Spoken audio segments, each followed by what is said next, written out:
This is your official spoiler warning. If you haven't played all the way through patch 2.3's main story in Honkai's Star Rail, I would suggest skipping this video. You've been warned. Sparkle adds literally nothing to the main story. Change my mind, except you can't. You can't, because I've thought about this a whole bunch. I've talked about this with a whole bunch of people, and after we lay out all of the facts, unfortunately, we all come to the same conclusion. She, unfortunately, after being set up to be such a chaotic and interesting, such a cool character, she ends up becoming just a nothing burger. All she really does is, light some fireworks, I guess. Now, full disclosure, it needs to be said, this isn't some biased thing where I've always disliked Sparkle and I just wanted to make a hate video. That's not the case at all. I actually really like Sparkle's character. I think she's really cool. I really like her design. The way she was set up was so... Dude, she was supposed to be so cool, man.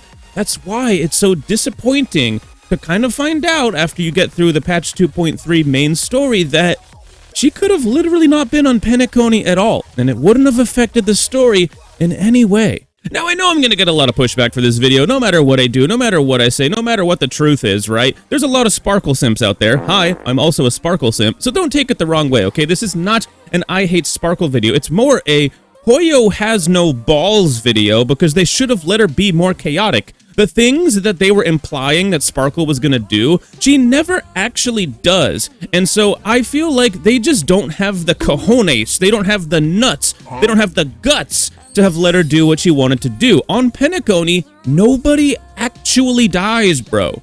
Like, our actions have no weight to them unless we have the fear of death. That is part of storytelling a lot of the time. If there's never any fear or like danger at all, what's the point of what we're all doing? Is it all sunshine and rainbows? There's no drama, bro.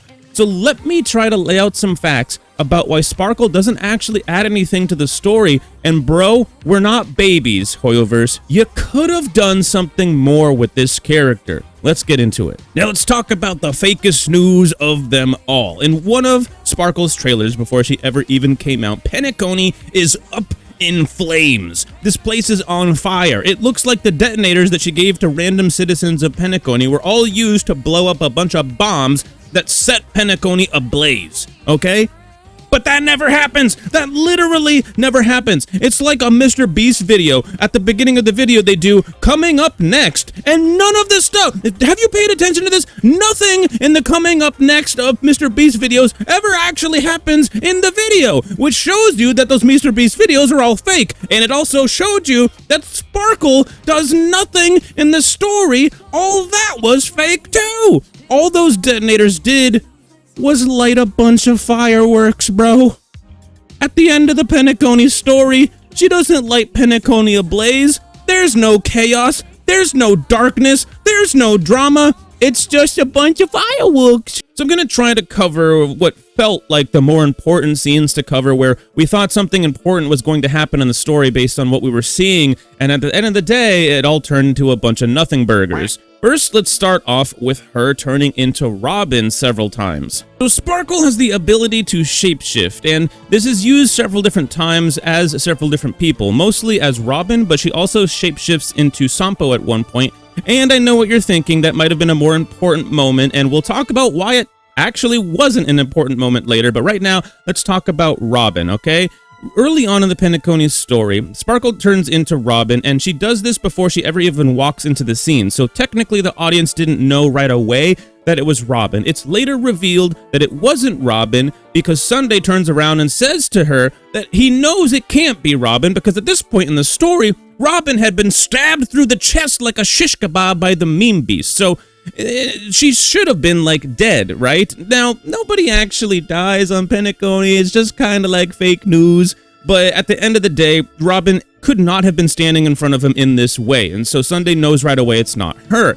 This seemed like maybe some foreshadowing, like maybe Sparkle was gonna fill in for Robin during the big musical number where Robin has to sing later on in the story. Or maybe there's these moments where you think somebody did something bad, and it's really not that person, it's maybe Sparkle. So Sparkle gets used kind of like as like a muse or a plot device in our minds because Sparkle could be anywhere because she has this ability to shapeshift.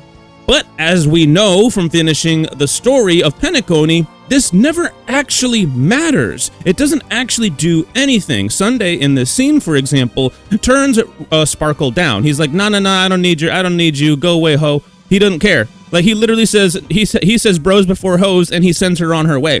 And this happens later on to, again, Robin and Sunday both tell her the same thing, like, we don't need you, get out of here.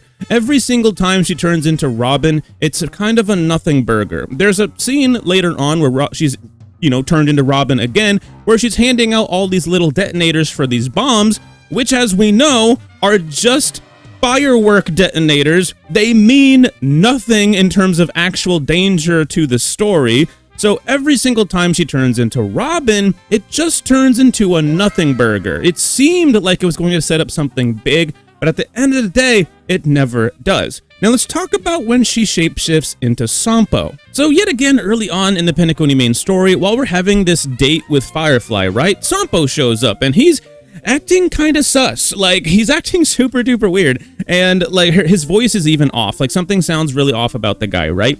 And I will say this about this story. Sparkle does, in a way, do something in the story as far as trying to nudge the main character in the right direction, trying to basically tell the main character everything on Penacony is not quite all it seems, and so does it in a way that's not literally peeling back the curtain and doing this big reveal. Sparkle does it in a way that is like trying to nudge them in the right direction and hopes the main character will sort of figure it out for themselves, almost like a teaching or learning moment.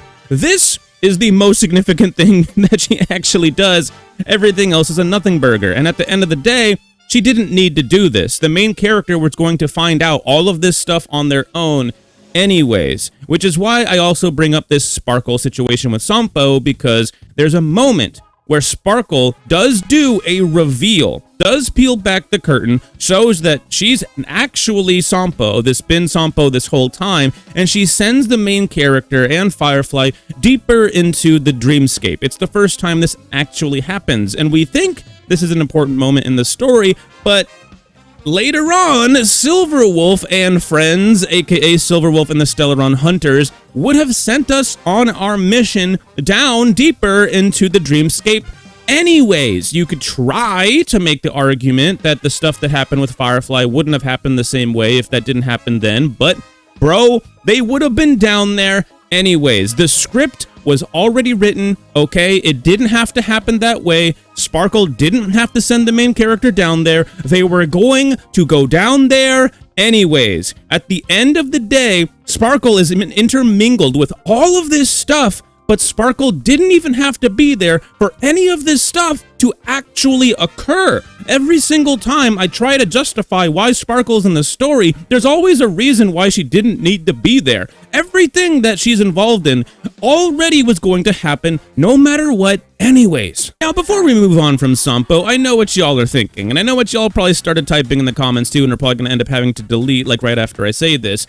There are some other conversations that happen with Sparkle and Sampo. There's some in the companion mission, but that's just kind of some fluff for the companion mission between Sparkle and Black Swan, just to kind of give it some substance, but it doesn't actually mean anything for the story. There is a conversation, however, at a bar on Penacony in the main story, where Sparkle and Sampo are having a seemingly pretty important conversation, and Sampo ends up mentioning to Sparkle that he wants his mask back because she was holding it for him, which is our confirmation that Sampo was a masked fool. We already knew he was a masked fool if you were paying attention, but this is our actual like IRL confirmation that he is a masked fool. Theories confirmed, right? And this is also when we end up seemingly get some future story set up for Belobog, because Sampo has some plans of his own. And Sparkle may end up having some sort of influence on that story in the future, but we don't know when we're going to get that. My estimation is that we're probably going to do some stuff on the Lofu through patch 2.4, 2.5 or so, and it really just depends on whether we go into patch 3.0 early or if they end up going all the way to patch 2.8. I think that if Honkai Star Rail goes all the way to patch 2.8, after we do some stuff on the Lofu the next couple of patches, we may end up going to Belobog to finish off the 2.0 block before we end up going into the 3.0 block. that's just a theory or like an idea. I don't have anything that confirms this. It's just a thought. It's clearly going to end up being some filler patch story that's going to be a lot of fun down the line. And that, in my opinion, is the most important stuff that happens with Sparkle on Penacony, is actually the future setup of story coming down the line, not anything that actually happens on Penacony. So I wanted to just get that out of the way. And let's talk about the fireworks, okay? In the final chapter of the Penacony story, we're on a special ship where Jade was actually introduced, not just in a cutscene, but an actual introduction. The character's there, her model is there, the character came out in the game, okay? That's the most impactful part of the ending of Penacony, is Jade's introduction, and the seeds that were planted with Jade and her story and other things like that going forward. That's probably gonna end up actually meaning something, but with Sparkle, she gave all of these citizens a bunch of detonators. She sends all of the main characters on a wild goose chase all around the entire ship, trying to find these detonators. Which is the right one? Only one of them actually does anything. Lies and slander. All she does is light a bunch of fireworks. I will admit, I thought the firework ending was very anime. I thought it was pretty cool, but to have set up a fireworks show for literally 4 patches straight, 2.0, 2.1, 2.2, 2.3, dude, a 4-patch setup just to light some fireworks? And bro, I saw better fireworks in real life like a couple of years ago. It was even better than that, okay? How you couldn't even make a better fireworks show? Give me a break. Come on, give me a break of that Kit Kat bar, Sparkle. So I guess I'll mention these other things that we thought was going to be important with Sparkle, with Aventurine.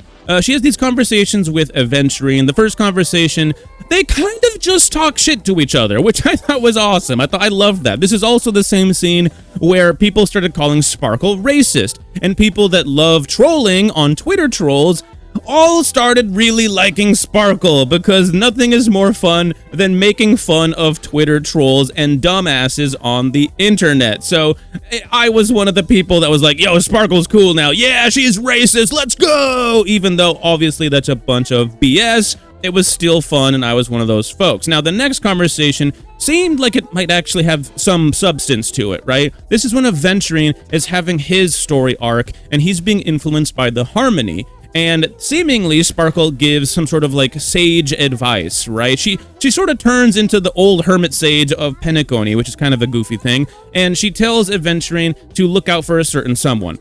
But none of that ends up mattering either. Like, she literally could have never said any of these sage little pieces of advice that she gives out to like all these characters, right? She turns from a chaotic like character into like the old hermit sage, and none of the advice that she ever gives out ends up actually mattering. Everything was going to play out anyways. Now, I'm not gonna sit here and say that maybe they just included Sparkle into the story just so that they could include another 5-star character into the releases. Oh wait, maybe that is what I'm saying.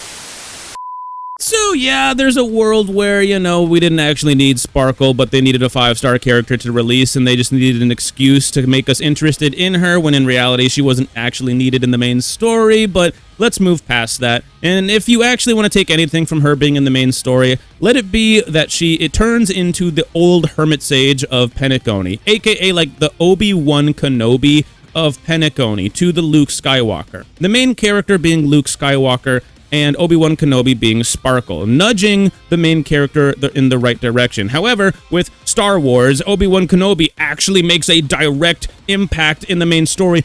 Obi-Wan Kenobi even fights Darth Vader, bro, okay? That's actually meaningful, okay? Sparkle, at the end of the day, she steps up to main characters in the story. She steps up to even Sunday at certain points, but at the end of the day, none of it ends up actually truly mattering. Again, don't take it the wrong way. I actually really like Sparkle. That's why I feel like it's a shame that they couldn't integrate her into the story more. Anyways, if you found any of this interesting or whatever, consider leaving a like or subscribe, and I'll see you guys in the next one. Feel free to put into the comments anything that you think I may have missed, or anything that you might want to say, like screw you pancake, you jerk, Sparkle's my waifu. Anyways, peace out.